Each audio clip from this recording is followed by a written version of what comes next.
we're here in Botkinburg, where apparently this 18-wheeler has apparently flipped over. The driver told me he was heading north on Highway 65 when apparently the wind just picked up the entire truck and knocked it over on his side.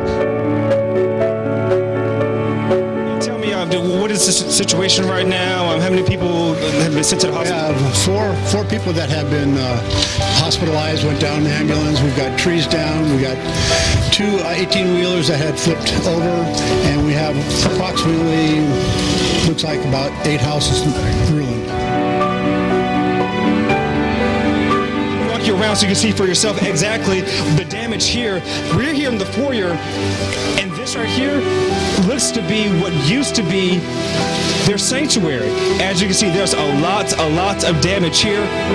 For those who do have power, what do you need to tell them at this hour? Pay attention to the news and find out what's going on. And that's about it. I got to get going with the trapped person in the house. Trapped person in the house. Where's that? Up on, what's the street? Oh, anyway, I got to get going. We built this church, I would say, probably 10 years ago. 10 years ago. And to see it destroyed like this, what goes through your mind? It's just heartbreaking. Just heartbreaking.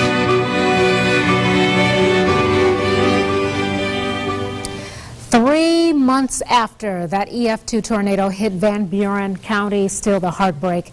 It exists. So does the cleanup, for that matter. But there are signs of progress, as those in Botkinburg, they just refuse to give up hope, Kevin. Yeah, tonight in a special report, Fox 16's Hubert Tate returns to the small town to show us how those who live there are committed to bringing it back to life, no matter how long it takes. On the country roads along Highway 65 are the sounds of recovery.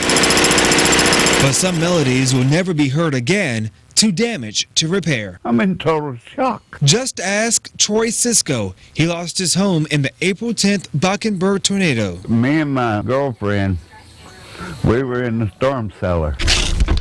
This is the place where Sisko and Miriam Meredith We might have been in there a few hours. will find safety from the storm. We didn't hear none of this stuff going on out here until we opened that door. And boy, we shut it back real fast.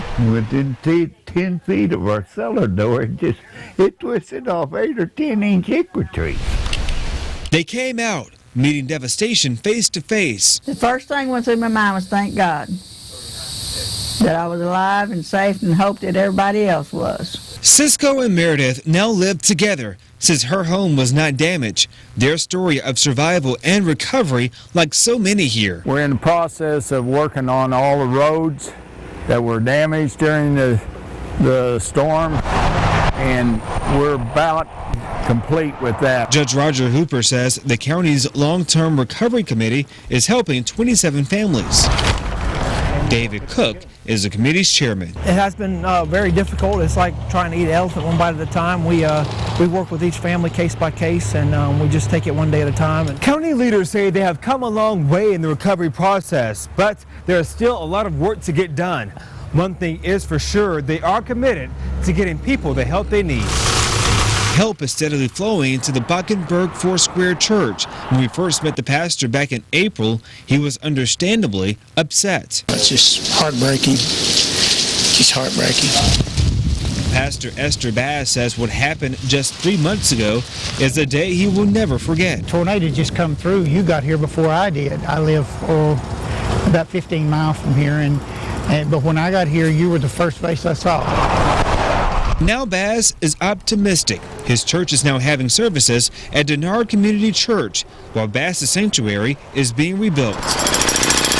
He hopes to have it completed by January 2014. It's kind of like a man without a country when you got a pastor without a church. But the church has a heart, even without walls. We don't understand why we went through it. We don't understand why the tornado couldn't have turned, but we'll be a better people in a better church. We are a better people in a better church because of it. And now, after the storm, so many people realize tragedy could come again. It's not over, and it ain't over until the end of the world. But in the middle of devastation, there are still flowers of hope to encourage a heartbroken community.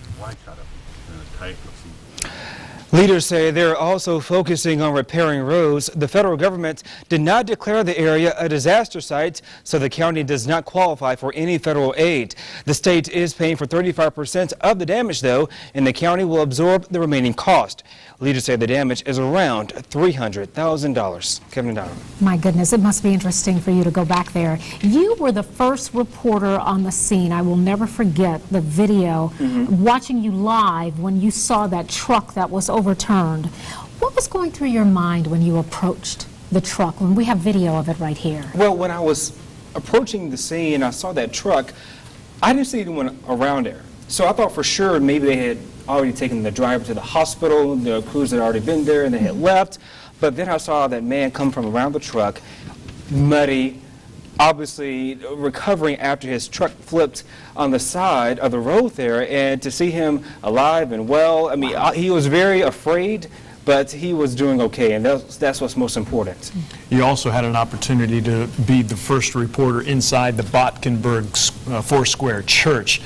The tornado that came through there literally sliced it in half. You and I were out there the day after that hit, and the debris field just looked like it went for miles.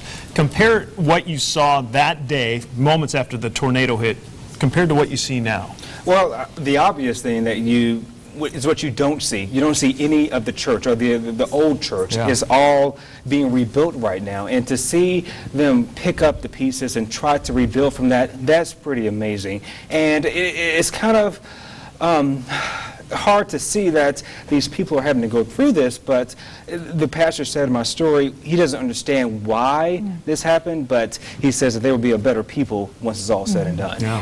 What did the folks there say to you? I mean, obviously, you got up close and personal with them for several days, having seen them.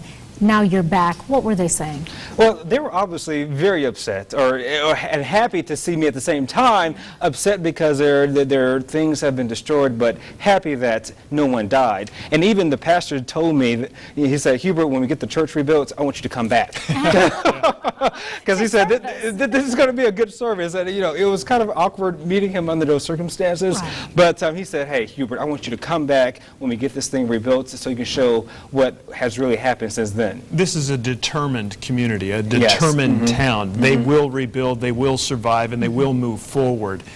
When you look at the progress being made, I mean, it could not have been done without the help of countless volunteers who everybody came to their rescue moments after it. And even the pastor told me that they had churches donating a baptismal pool to put in their new church. He said they're not sure if it's going to be able to go in just yet, but I mean, a baptismal pool? Wow, that's pretty awesome there.